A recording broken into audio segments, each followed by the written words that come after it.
Hey guys, it is your girl Jasmine, and so I have a challenge for you guys. This challenge will be called the Trading in Your Fear for Faith Challenge. So basically, God wanted to give the children of Israel the promised land. He wanted to give them the promised land, but they did not see what it was that God was trying to give them. And so because they saw out of fear instead of out of faith. And so basically this is where the challenge comes from. Now I want to read you guys because this comes out of Numbers.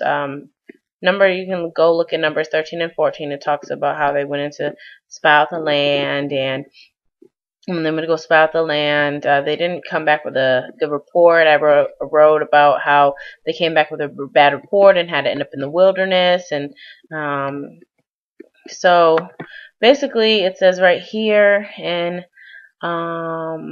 Numbers 14. So all the congregation lifted up their voice and cried, and the people wept that night. And all the children of Israel complained against Moses and Aaron, and the whole congregation said to them, "If only we had died in the land of Egypt, or if only we had died in the wilderness.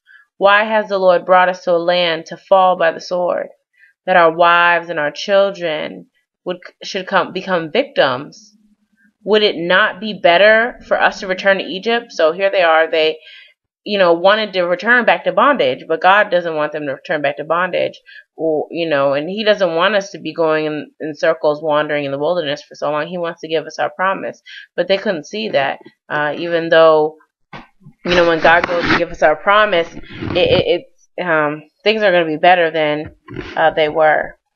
But, depending on how you look at things, because if you look at things of the eye of the past rather than the eye of the future, then you'll do exactly what it was the children of Israel did. And it says, "And so they said to one another, 'Let us select a leader and return to Egypt.' And then Moses and Aaron fell on their faces for the assembly of the congregation of the children of Israel. But Joshua the son of Nun and Caleb the son of Jephunneh, who were among those who had spied out the land, tore their cloth, and they spoke." Now, when in the Bible, if you read the Bible, it's something serious when people tear their clothes. It's kind of like when you're sitting there like, "Oh my gosh, do you not see this? Do you not see what's going on?" Like, they're dead serious. Like, for real, we saw that there were good things in the promised land, and you're just really going to sit here and say these bad things? Like, you got to be kidding me. So it says in verse 7, "And they spoke to all the congregation of the children of Israel, saying, 'The land we passed through to spy out is an exceedingly good land.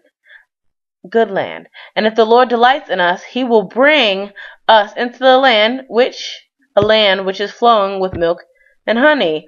Only do not rebel against the Lord, nor fear the people.'"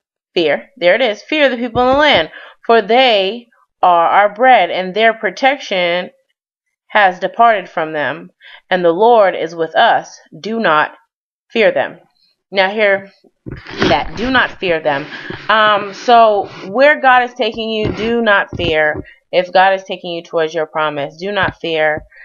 Trade your fear in and replace it with faith. Now the challenge is basically, you want to testify to yourself. Get a piece of paper and write down all of the things that God has brought you through. All the things. Because sometimes we forget. See, they forgot what God did for them coming out of Egypt. And they forgot what God did for them coming out of the wilderness. We tend to forget the things that God has done for us and how better things have became as we've gone down the road with God. And we tend to forget it when we see the obstacles up ahead. So the challenge is to write down a list of things which God has brought you through And basically to show you that God is faithful and He will do what He said He will do. You know, He hasn't failed you yet. So keep trusting in God and trade your fear in and replace it with faith. All right, you guys, I love you. Have a wonderful rest of your day. God bless. Peace.